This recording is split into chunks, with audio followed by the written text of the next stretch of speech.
7 a.m. Sunday, March 5th. Just leaving Deep Gap, back on the trail.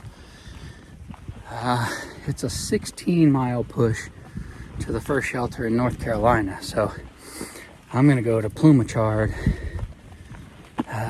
which is almost 9 miles, and then see how I feel.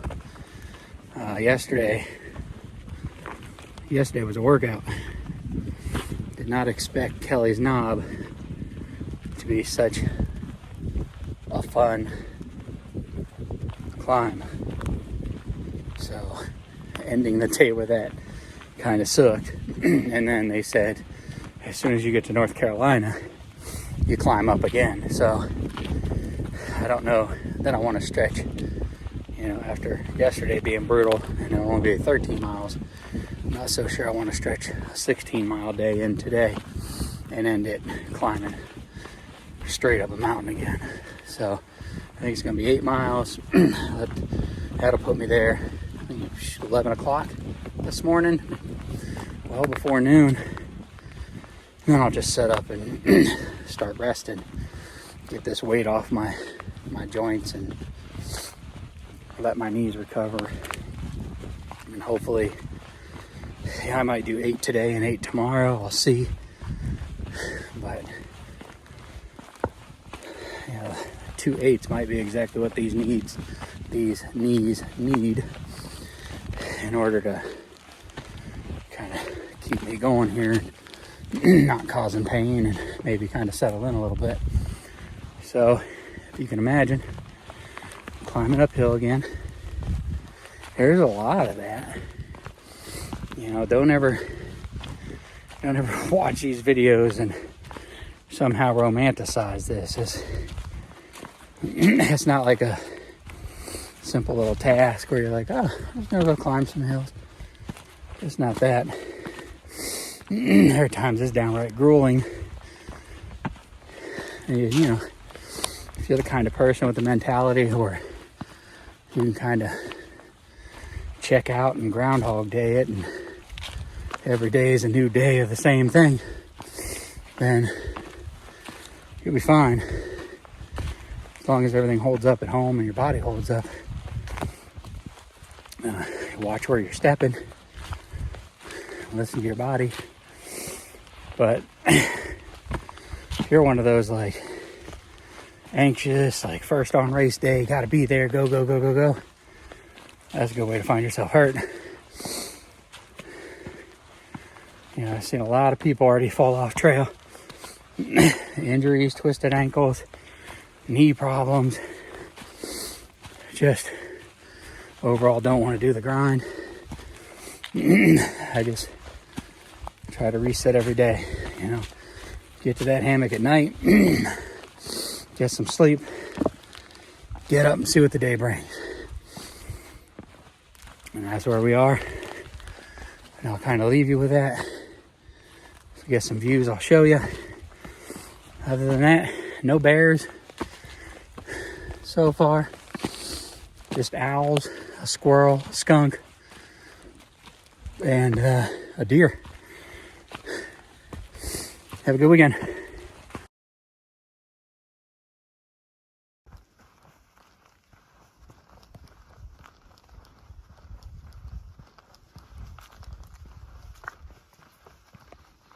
I actually got to kind of a flat spot, so I thought I'd record a little bit.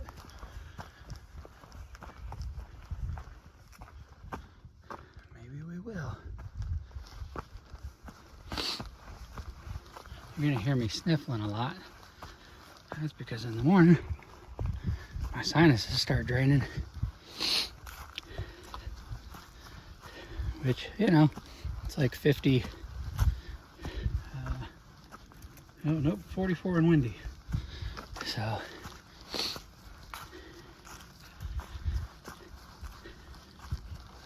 little chillier than I thought.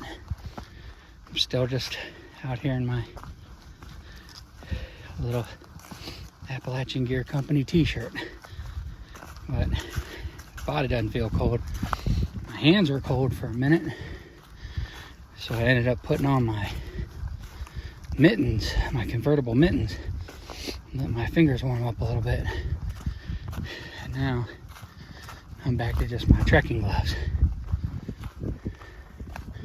Oh, we got some people sleeping, so I'm gonna turn around, let them sleep. Well, better luck next time.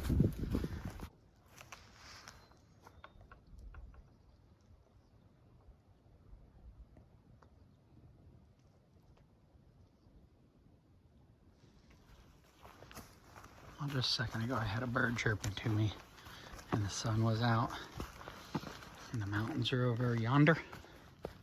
So I thought it was the perfect time to record, but maybe not.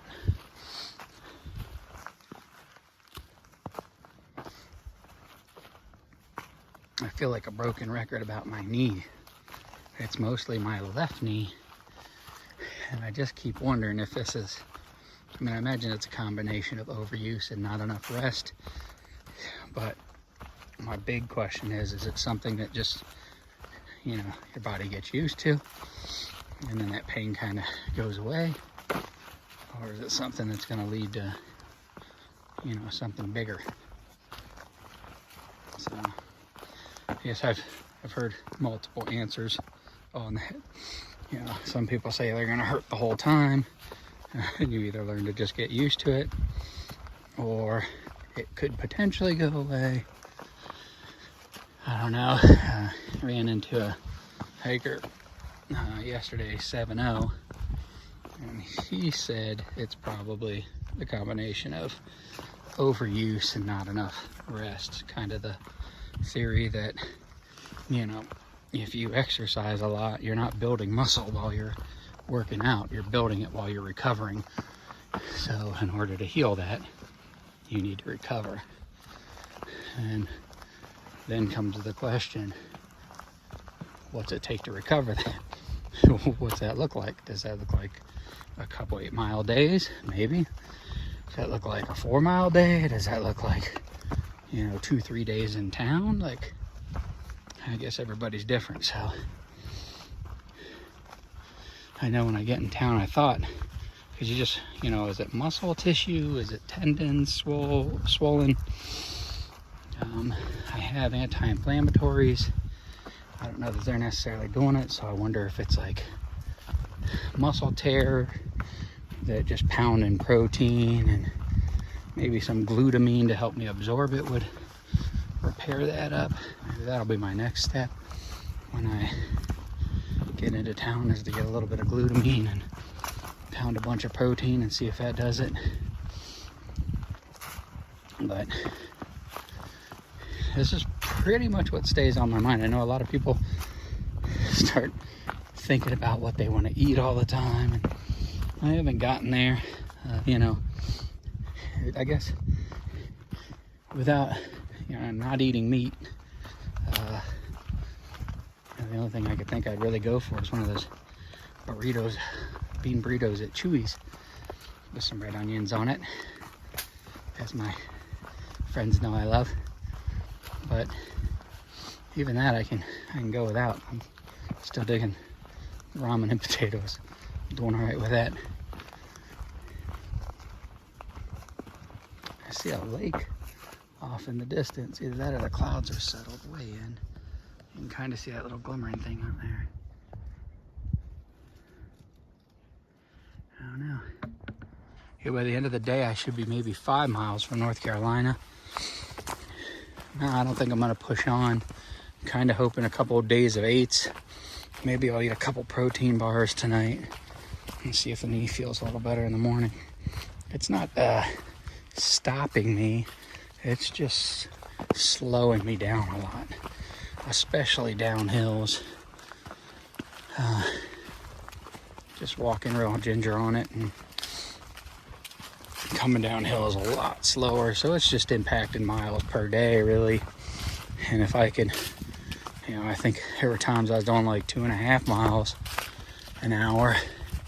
Then there are definitely times yesterday coming down hills where I'm probably more at like 1 mile an hour, if not even a little slower, because I'm just kind of taking it easy on this knee. So even now I'm kind of coming into a downhill. And I don't really want to change my stride or my gait because, I mean, this is what my body's used to. You know, I've talked to some hikers who are like, well, get in like a sit position and kind of tighten your butt. And I can do that, but it puts a lot of pressure on that knee, where if I keep it kind of straight, I don't feel that pressure. So, but then again, my knee might be absorbing a lot more impact if I keep it straight. So, you know, I'm not a doctor. So, I'm just trying to apply logic and think about what's going on and how I can let it heal. So I just figured going slower and kind of taking my time and using my trekking poles to absorb as much impact as possible is about the best I can do. And I think, you know, I'll be to this shelter about noon, which should give me plenty of time to try to have a signal to research, but I don't know. Kind of is what it is. I just keep pushing forward. North Carolina tomorrow and beyond.